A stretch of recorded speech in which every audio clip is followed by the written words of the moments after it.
Hello everyone, welcome to global online. Myself Priyanka आप सभी का स्वागत करती हूँ आज के हमारे सेशन में। आज हम एमपीपीएससी एग्ज़ाम पेपर 1 के लिए मोस्ट इम्पॉर्टेंट एमसीक्यू आज के सेशन में हम डिस्कस करेंगे। मोस्ट इम्पॉर्टेंट एमसीक्यूज़ का यह सेशन 11 है। इससे पहले हमने एमसीक्यू पर आधारित 10 सेशन ले चुके हैं। अगर आपने वह नहीं देखे तो उसको ज़रूर देखिए, जिससे कि आपको बहुत से टॉपिक इजीली बहुत आसान तरीके से आपको इस एमसीक्यू थ्रू समझ में आ जाएंगे। यह देखिए लेक्चर क्रमांक 11, इसमें हम मोस्ट इम्पॉर्टेंट एमसीक्यूज डिस्कस करने जा रहे हैं। साथ ही साथ एमपीपीएससी एग्जामिनेशन के लिए कंप्लीट कोर्स अवेलेबल है। यह जो कंप्लीट कोर्स है इसमें आपको फुल सिलेबस नोट्स, साथ ही साथ फुल सिलेबस एमसीक्यू और आप सभी के प्रैक्टिस के लिए टेस्ट सीरीज अवेलेबल है।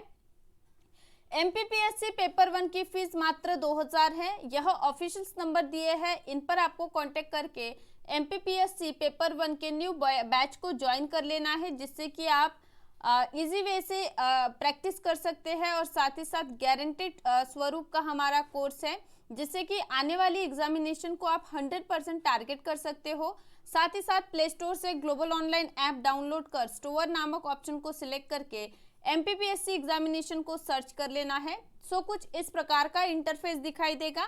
देखिए यहाँ कंटेंट का आपको सेक्शन दिखेगा, यहाँ से आप वीडियो लेक्चर्स थ्योरी देख सकते हो, एमसीक्यूज पढ़ सकते हो, टेस्ट भी दे सकते हो।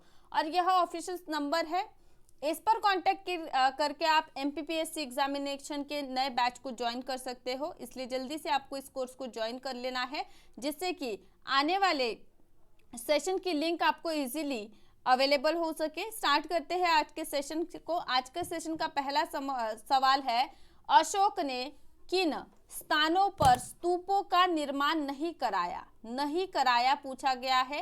ए है भरहुत, बी है सांची, सी है उज्जैनी और डी है विदिशा। अब देखिए अशोक द्वारा निर्मित स्तूप जो है इनमें से कौन सा नहीं है पूछा है, तो वेरी करेक्ट आंसर इसका हो जाएगा ऑप्शन क्रमांक डी, विदिशा।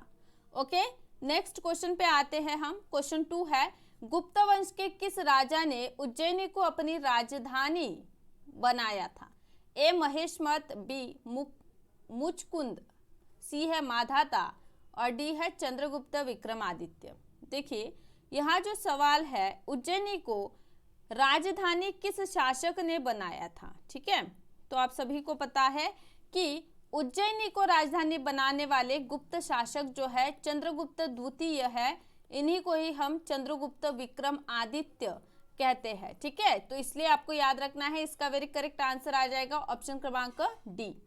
आगे बढ़ते हैं। क्वेश्चन 3 है, महाकालेश्वर मंदिर कहाँ अवस्थित है। ए मंदसौर, बी उज्जैन, सी चंदेरी और डी है हमारा सांची। तो देखिए महाकालेश्वर मंदिर हमें देखने को मिलता है कि उज्जैन में है। महाकालेश्वर फेमस मंदिर है ना, उज्जैन में अवस्थित है, इसलिए इसका वेरी करेक्ट आंसर आ जाता है ऑप्शन क्रमांक बी।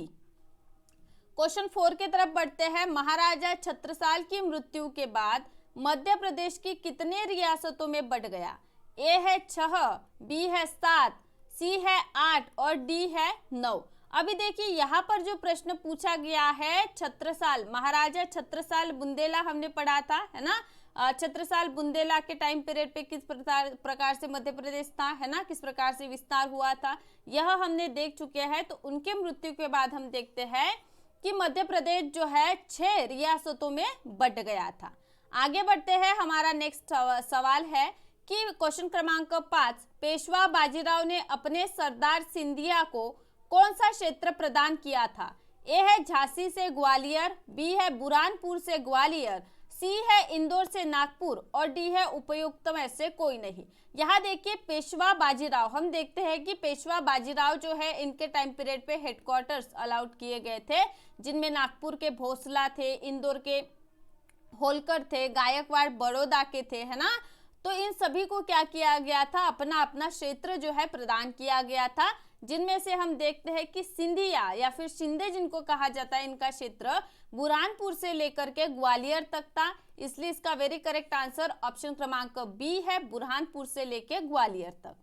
अगला सवाल लेते हैं। क्वेश्चन क्रमांक 6 है कि किसको हराकर मध्य प्रदेश में मुगल साम्राज्य का अंग बना। ठीक है, किसको हराकर मध्य प्रदेश जो है मुगल सूबा जो है इसका अंग बना। ए है बाजीराव पेशवा बाजीराव, बी है हर्षवर्धन, सी रानी दुर्गावती और डी है इनमें से कोई नहीं। देखिए यहाँ सवाल जो है ना क्या पूछा गया है, तो सवाल पूछा गया है ओके सो यहाँ पर सवाल देखिए क्या पूछा गया है, तो सवाल पूछा गया है कि मुगल साम्राज्य का अंक जो है मध्य प्रदेश कब बना। तो हम देखते हैं कि रानी दुर्गावती को हराकर अकबर द्वारा अभियान चलाया गया था, है ना। ओके तो अकबर ने यह जो रानी दुर्गावती का क्षेत्र था मध्य प्रदेश का, इस पर आक्रमण किया गया था, है ना। तो इस प्रकार से हमने स्टोरी को इससे पहले के थ्योरी लेक्चर में कवर किया है। अगर आपने वह नहीं देखा है तो उसको भी आपको जरूर से देखना है, जिससे कि ये पूरा मुगल एम्पायर का या फिर किस प्रकार से रानी दुर्गावती और अकबर के बीच जो है युद्ध छिड़ा था, है ना, इसका परिणाम क्या हुआ, ये सभी बातें आप सभी को डिटेल से पढ़ाई गई है। तो इसका very correct answer option C Rani Durgavati. आगे बढ़ते हैं, क्वेश्चन 7 है कि मध्य प्रदेश में गोंड वंश का अंतिम शासक कौन था। ओके तो ए है छत्रसाल, बी है नाहर शाह, सी है नरहरि शाह और डी है इनमें से कोई नहीं। देखिए गोंड राज्य, ठीक है, गोंड राज्य के संस्थापकों के बारे में इनकी इंफॉर्मेशन भी हमने कवर कर ली है। यहाँ देखिए गोंड के अंतिम शासक कौन है पूछा गया है, तो इसका वेरी करेक्ट आंसर आ जाता है ऑप्शन क्रमांक बी, नाहर शाह गोंड वंश के अंतिम, मध्य प्रदेश के गोंड वंश के अंतिम यह क्या थे, शासक थे। अगला सवाल लेते हैं, क्वेश्चन क्रमांक 8 है, मध्य प्रदेश का जलियांवाला बाग किसे कहा जाता है। ए चरण पादुका ग्राम, बी है नीमची छावनी, सी है इंदौर छावनी और डी है जबलपुर। अभी देखिए यह जो टॉपिक है ना इसका वेरी करेक्ट आंसर आ जाता है ऑप्शन क्रमांक ए, क्योंकि जलियांवाला बाग हत्याकांड में हम देखते हैं कि जनरल डायर द्वारा फायरिंग किया गया था, है ना। तो उसी प्रकार से चरण पादुका ग्राम में हम देखते हैं कि इसी प्रकार की घटना घटित हुई थी, इसीलिए मध्य प्रदेश का जलियांवाला बाग चरण पादुका ग्राम में जो हिंसा होती है इसको कहा जाता है। तो इसका थ्योरी लेक्चर देखना नहीं भूलना है आप सभी को। इसका जो थ्योरी लेक्चर है वह भी हमने अपलोड कर दिया है, इसको भी जरूर से देखें।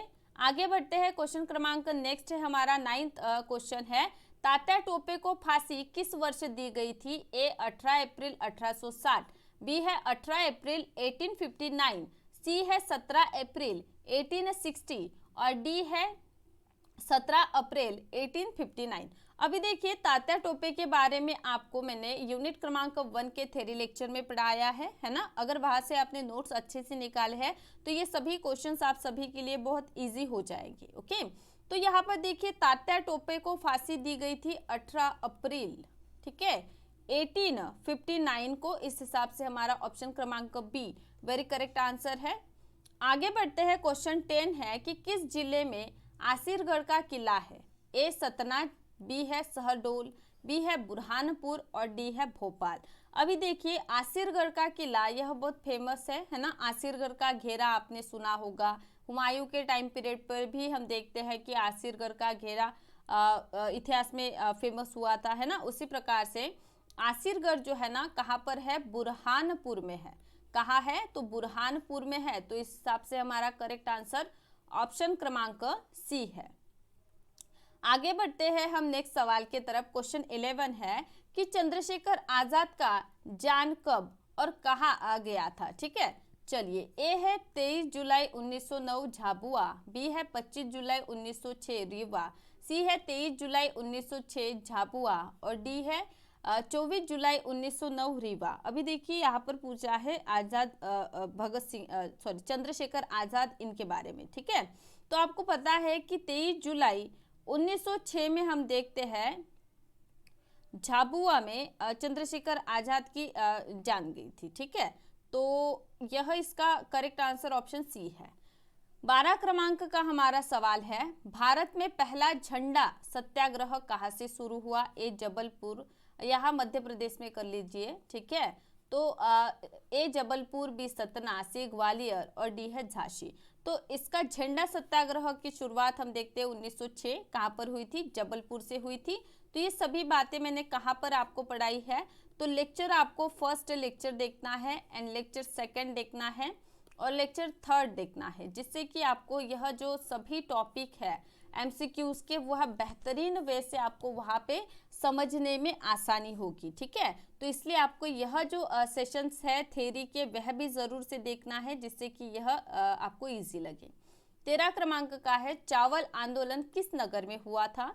ए उज्जैन, बी रीवा है, सी है सांची और डी है खजुराहो। तो चावल आंदोलन हम देखते हैं कहाँ हुआ था, तो रीवा में हुआ था, है ना।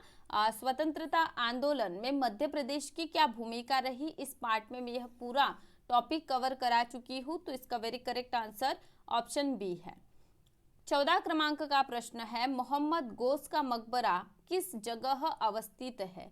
ए है धार, बी है ग्वालियर, सी है मांडू और डी है उज्जैन। अभी देखिए यहाँ प्रश्न जो है ना, मोहम्मद गोस का मकबरा पूछा है, तो जो हम देखते हैं कि ग्वालियर में है, तो ऑप्शन बी वेरी करेक्ट है। 15 क्रमांक का हमारा प्रश्न है कि तानसेन का मकबरा किस जगह है? इससे पहले तानसेन का जन्म, कार्य, है ना, अकबर द्वारा दी गई उपाधियां, इन सभी को हमने डिस्कस किया है। तो आज हम देख रहे हैं कि तानसेन का मकबरा किस जगह है। ए इंदौर, बी गुना, सी ग्वालियर और डी है मांडू। तो देखिए तानसेन इनका मकबरा ग्वालियर में अवस्थित है, इसलिए इसका very correct answer option C है। 16 क्रमांक का प्रश्न है कि रानी लक्ष्मी समाधि किस जगह अवस्थित है? ए मांडू, बी शिवपुरी, सी ग्वालियर और डी है जबलपुर। अभी देखिए रानी लक्ष्मीबाई इनका जो समाधि है यह अवस्थित है ग्वालियर में, इसलिए वेरी करेक्ट आंसर इसका सी हो जाएगा, ग्वालियर। ओके, आगे बढ़ते हैं। 17 क्रमांक का प्रश्न है, वेनसांग एक चीनी यात्री था, उसने मध्य प्रदेश में किस स्थान पर भ्रमण किया था? ठीक है, तो वेनसांग आए थे हर्षवर्धन के काल में। ठीक है, यह कौन थे? तो चीनी यात्री थे। तो ए चंदोरी, बी है महेशमती, सी है दशपुर और डी है नीमच। तो वेनसांग आए थे महेशमती में, इसलिए इसका वेरी करेक्ट आंसर हो जाता है ऑप्शन बी।